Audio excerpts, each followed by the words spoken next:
Rutin sholat tahajud, alhamdulillah.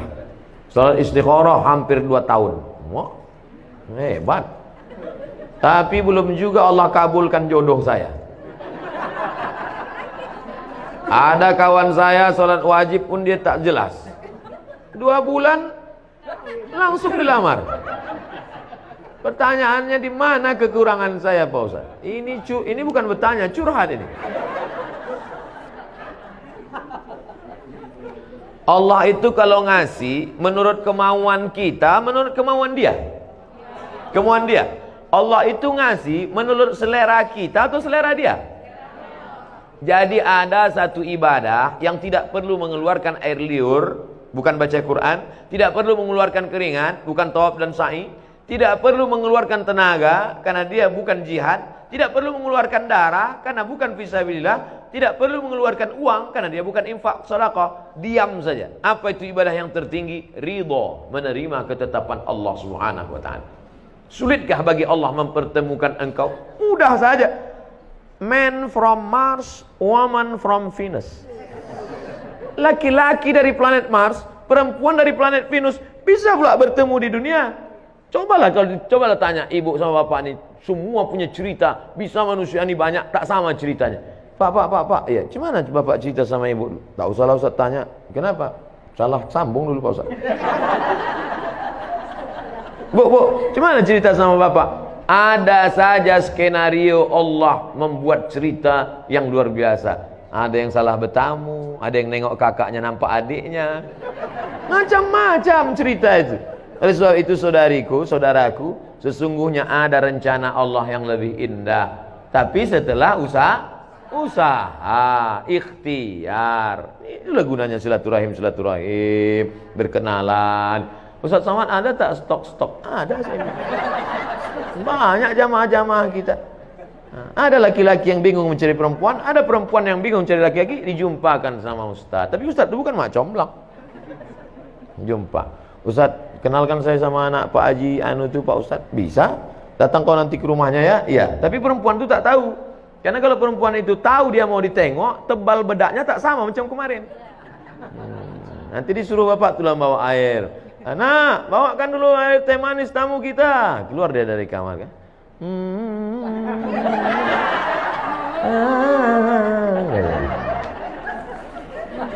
Insya Allah Allah akan pertemukan, tapi dengan syarat sabri wassalah, banyak-banyak sabar dan salat. Apakah rezeki itu diatur Allah? Ya. Apakah umur itu diatur Allah? Ya. Apakah mati itu diatur Allah? Ya. Mungkinkah ada orang lain intervensi di luar pengaturan Allah? Tidak. Lalu kenapa risau? Itu bukan pertanyaan saya, itu pertanyaan Ibrahim bin Adham tentang orang yang ragu, risau. Ditanya Ibrahim bin Adham, apakah rezeki diatur Allah? Betul. Apakah umur diatur Allah? Iya. Apakah pertemuan diatur Allah? Iya. Adakah intervensi di luar selain kuasa Allah? Tak ada. Kenapa engkau risau? Iya juga ya. Apakah salat yang ditinggalkan saat haid mesti diqadha? Hadisnya riwayat Aisyah. Kunna nu'maru biqadha'is shaum wa lam nu'mar biqadha'is shalah. Kami disuruh mengganti puasa tapi tak disuruh mengganti salat. Kunna di situ kami. Kami yang ngomong Aisyah. Kalau Aisyah ngomong kami, laki-laki apa perempuan?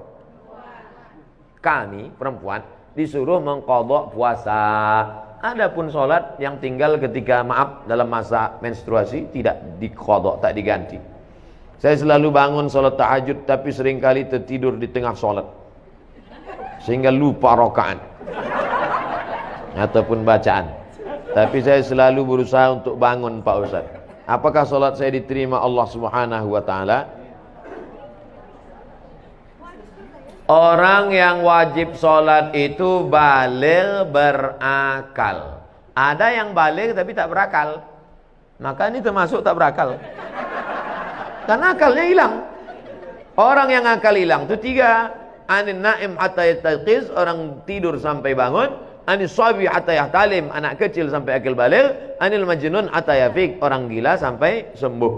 Jadi waktu mau cuci muka wuduk itu, cuci bersih-bersih, gosok-gosok kepala ini, ayatnya jangan terlalu panjang. Udah tahu ngantuk berat, dibaca pula Yasin.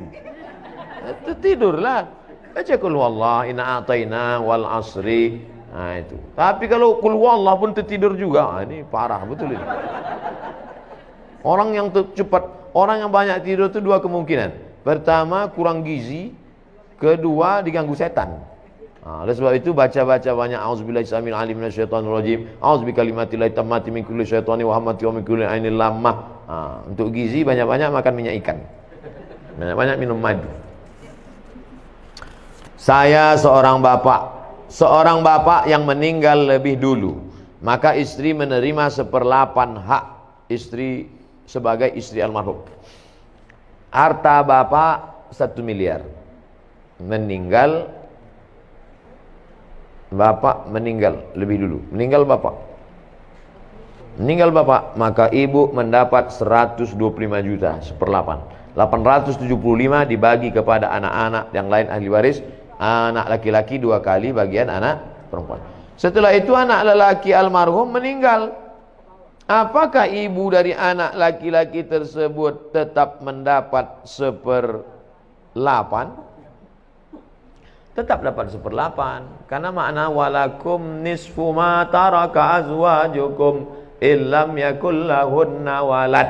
Kamu dapat 1/8, walakum nisfu, kamu dapat setengah kalau istrimu tak ada anak. Fa in kana lahunna waladun, kalau dia melahirkan anak, falakumur rubu', kamu dapat 1/4. Walakumur rubu' illam yakul lahunna illam yakul lakum walad, kamu dapat 1/4 kalau tak ada anak. In kana lakum waladun, kalau ada anak, falahunna sumunu, kamu dapat 1/8. Maka tetap dapat 1/8. Sedangkan sebelumnya ibu sudah mendapatkan hak waris sebesar 1/8 dari almarhum suami. Setelah itu anak lelaki almarhum meninggal. Apakah ibu itu dapat harta warisan dari anaknya yang mati itu? Dapat 1/6. Fali ummihi sudus. Fa in kana lahu ikhwatun fali ummihi thuluts. Tapi kalau anak ini ada punya saudara, ibu dapat 1/3.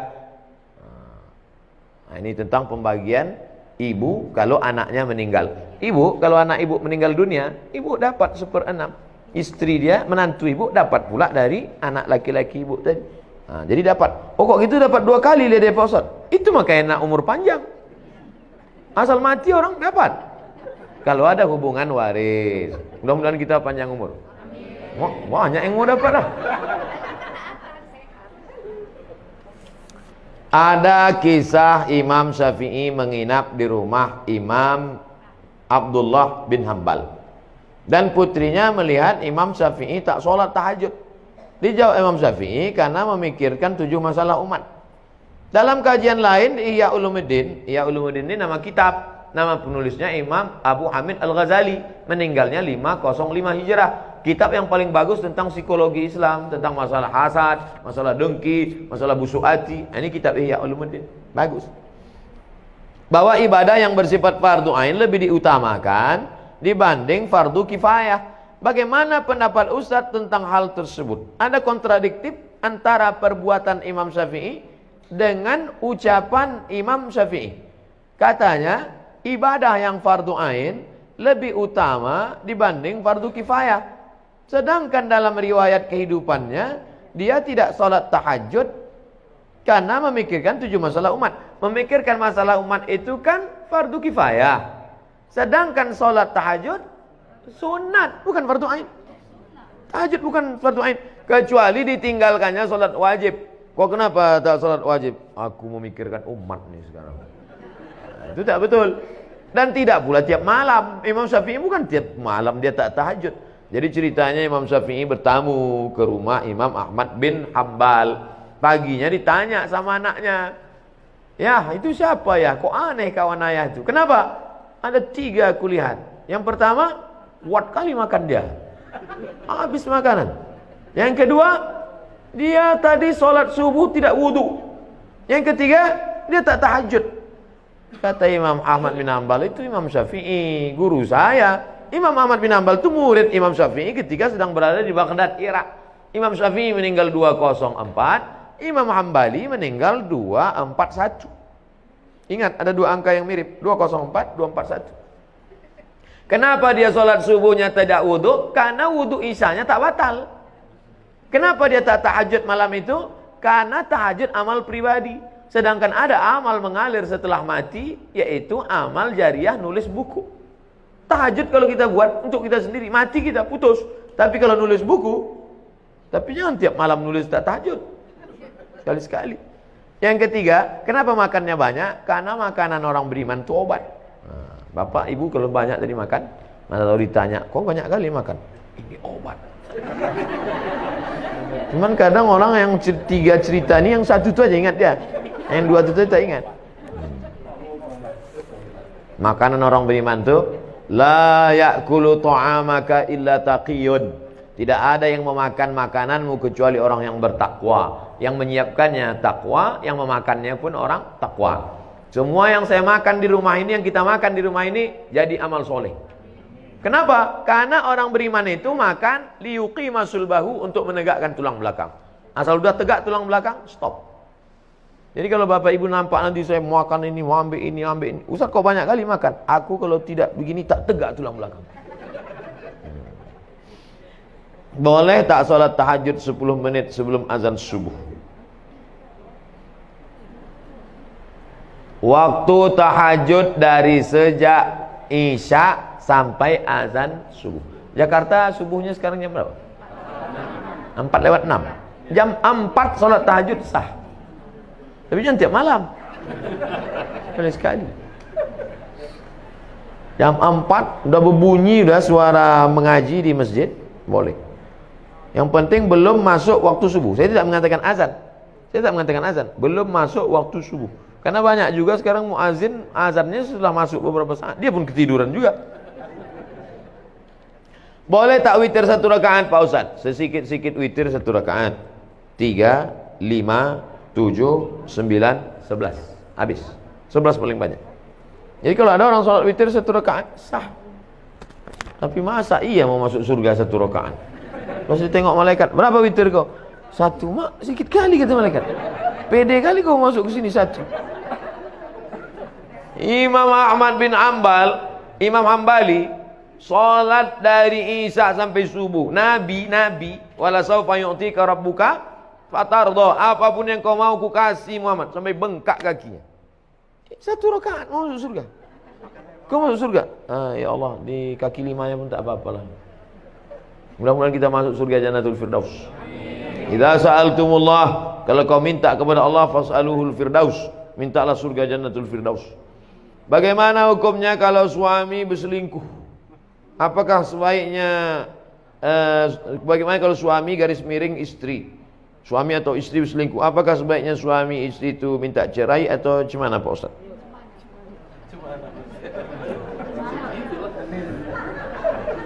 Jadi saya khutbah Jumat. Selesai saya khutbah Jumat, datanglah bapak-bapak menangis. Ada apa Pak? Saya tenangkan dulu. Setelah tenang, apa masalahnya? Istri saya berselingkuh sama kepala dinas. Gara-gara sering pergi keluar kota. Kalau ku tanya, kata dia udah macam ayahku udah. Bapak itu pun katanya udah macam anakku. Berawal, tua kali udah.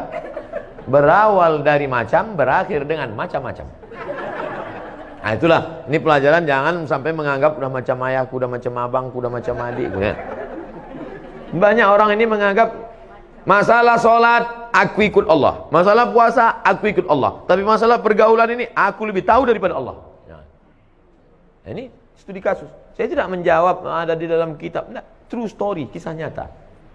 Pak Ustadz, ini udah berselingkuh 2 tahun. Terus gimana? Dia sudah tobat. Saya katakan, kalau hitam katakan hitam, kalau putih katakan putih.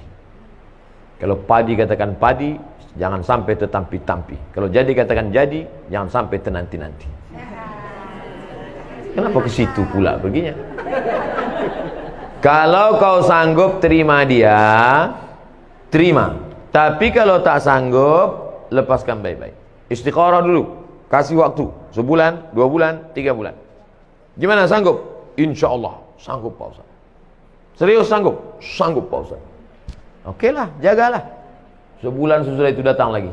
Tak sanggup saya Pak Ustaz. Asal saya dekat, terbayang saya wajah selingkuhan. Membara rasanya dalam. Tapi kemarin kau bilang sanggup. Pelintat-pelintut ini. Tak betul, cakapnya tak bisa dipegang. Binatang itu yang dipegang talinya. Kalau orang yang dipegang cakapnya. Kalau orang tak bisa dipegang cakapnya, ikatnya pakai tali. Disitulah baru saya tahu bahwa tidak ada laki-laki yang bisa menerima woman use it yang sudah dipakai orang lain. Terbayangnya muka laki-laki, tak bisa dia terima. Oleh sebab itu ujung-ujungnya dilepaskannya juga. Maka jangan pernah terjerumus dalam jaga diri baik-baik. Karena tak ada laki-laki yang bisa. Kalau ada laki-laki yang bisa menerima, mungkin ada, tapi saya belum jumpa lagi. Mungkin ada yang bisa. Kau terima dia? Saya terima Pak Ustaz. Kenapa kau terima? Karena saya lebih banyak pula dari itu lagi. Bisa jadi. Nah, oleh sebab itu. Okeylah, kita husnuzan, mudah-mudahan bisa diterima. Amin. Tapi kalau bisa kau terima, jangan kau ungkit-ungkit, jangan kau ungkap-ungkap, tutup. Mestinya kau tak perlu buka buku diariku, hanya akan menambah lukamu. Lagu Krisdayanti. Nanti kalau mau upload, tolong tutup itu. Oleh sebab itu, maka kalau terima dengan baik. Tapi kalau tak terima, lepaskan dengan baik, sampaikan ke hakim. Hakim akan menjatuhkan talak. Hakim akan menjatuhkan talak. Tak bisa talak di rumah, hakim nanti akan menjatuhkan. Laki-laki menjatuhkan, tapi resminya menurut hukum, maka hakim. Oleh sebab itu, maka mudah-mudahan kita terselamatkan dari perbuatan-perbuatan macam ini. Amin. Ya Rabbal Alamin. Ada pertanyaan? Ada pertanyaan? Silakan. Bapak.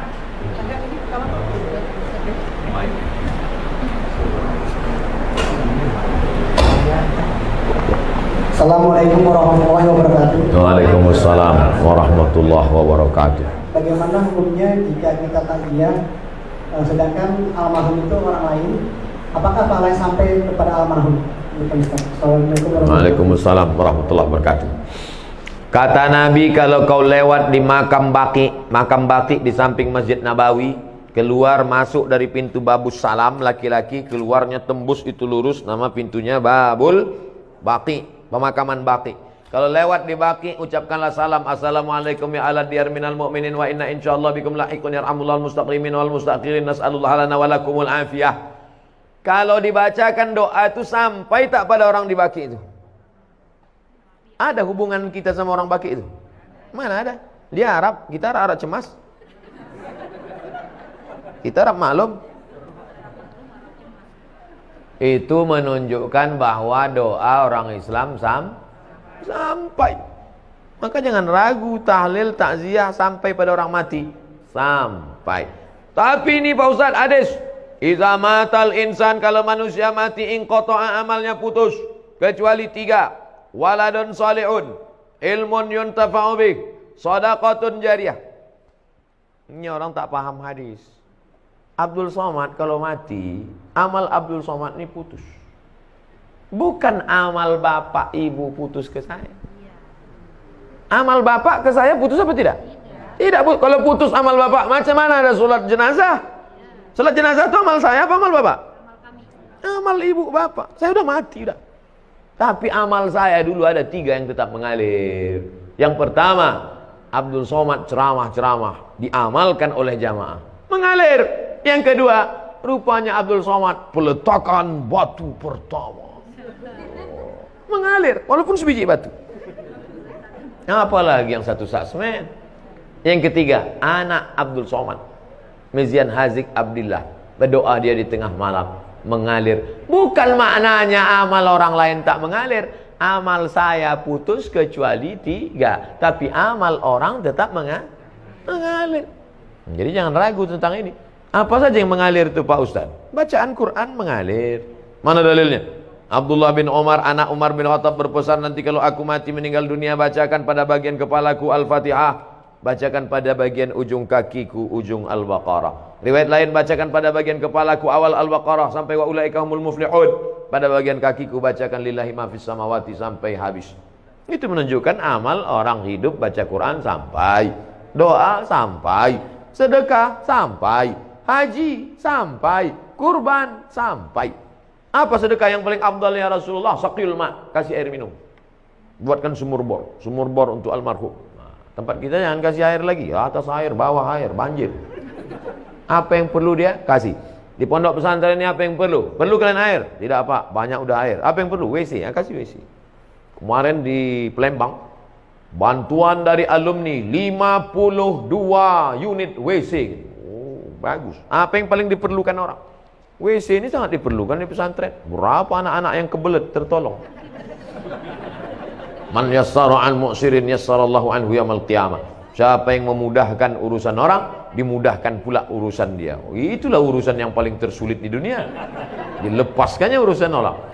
Bagus sekali. Bapak-bapak yang ketawa berarti pernah mengalami.